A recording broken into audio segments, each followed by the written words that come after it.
Bonjour à tous, nous continuons notre série Qu'est-ce à dire en langage messe par le psaume responsorial. Oh là là là là, que ça fait des gros mots. Parce que psaume et répondre. Qu'est-ce qu'il va y avoir là-dedans? J'ai piqué un psaume, là c'est le psaume 110, avec ici une mélodie, un refrain, la réponse, et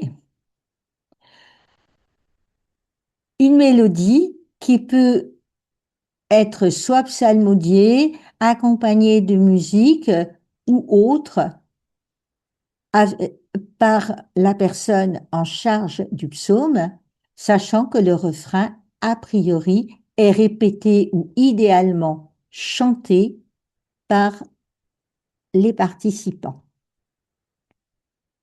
Et donc, ce psaume, et là je vous parle de quelque chose qui vient de l'Union Sainte-Cécile de Strasbourg.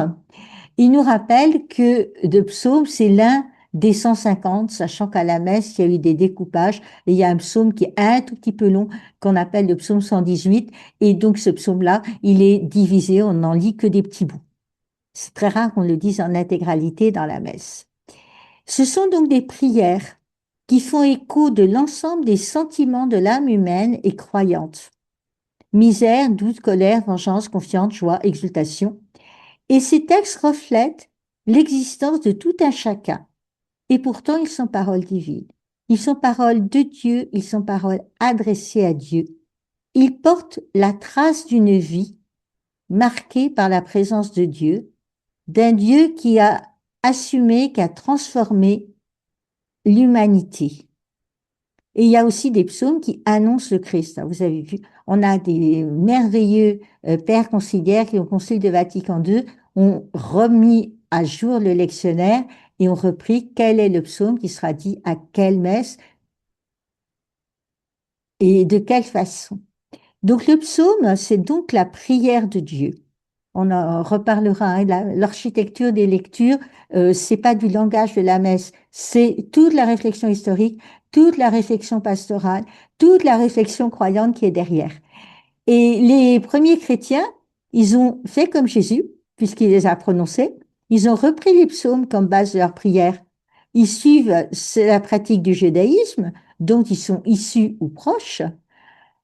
Jésus est vraiment juif, je me permets de vous le rappeler. Et dans les premiers siècles, Paul encourage le psaume des psaumes, des cantiques, des hymnes spirituels. On trouve ça dans la lettre aux Colossiens au chapitre 3. Nombreux sont les pères de l'Église, des historiens qui nous ont rapporté cette pratique courante, voire exclusive, du chant des psaumes lors des célébrations chrétiennes. Le psaume responsorial, c'est une réponse de l'Assemblée à la lecture proclamée. J'écoute sa parole, nous avons écouté la parole de Dieu, parole du Seigneur, et là, la parole, le peuple fait sien par ses chants ce psaume. Il va m'écouter quand on va redire un refrain. C'est un statut de psaume qui est absolument unique, parole de Dieu, parole destinée à l'homme, par Dieu pour les répondre. Au premier siècle, si on fait un tout petit peu d'histoire de la liturgie, le chant des psaumes était dévolu à des chantres. Et le diacre, au temps de Grégoire de Tours ou à Rome, et avant Grégoire le Grand, disait ça. Et la disposition d'un ministre pour le psaume perdure. Dans la préface générale au missel romain, on évoque le psalmiste ou le chantre du psaume. On dit qu'il est souhaitable d'avoir dans chaque communauté d'église des laïcs doués dans l'art de psalmodier, dans la bonne proclamation des textes et des dictions. Alors, idéalement, je vous l'ai dit, il faudrait chanter. Il faudrait avoir l'art de psalmodier, de trouver le ton juste de voix pour cette proclamation. C'est pas un chant, c'est pas un discours, c'est une déclamation chantante. Et un jour, on fera dans la Bible toute une série sur les psaumes. Et d'ailleurs, vous avez sur notre chaîne quelqu'un qui lit les psaumes. Et on a donc une forme à la messe responsoriale. Le psalmiste, le chantre du psaume, proclame des versets et l'assemblée participe par le refrain. Ou bien pas de réponse intercalée dans le psaume, il est chanté par le psalmiste seul et l'assemblée se contente d'écouter. Elle participe activement puisqu'elle interprète et elle comprend le système. Et on peut imaginer à une psalmodie qui se répond en deux chœurs comme on fait chez les moines et les moniales.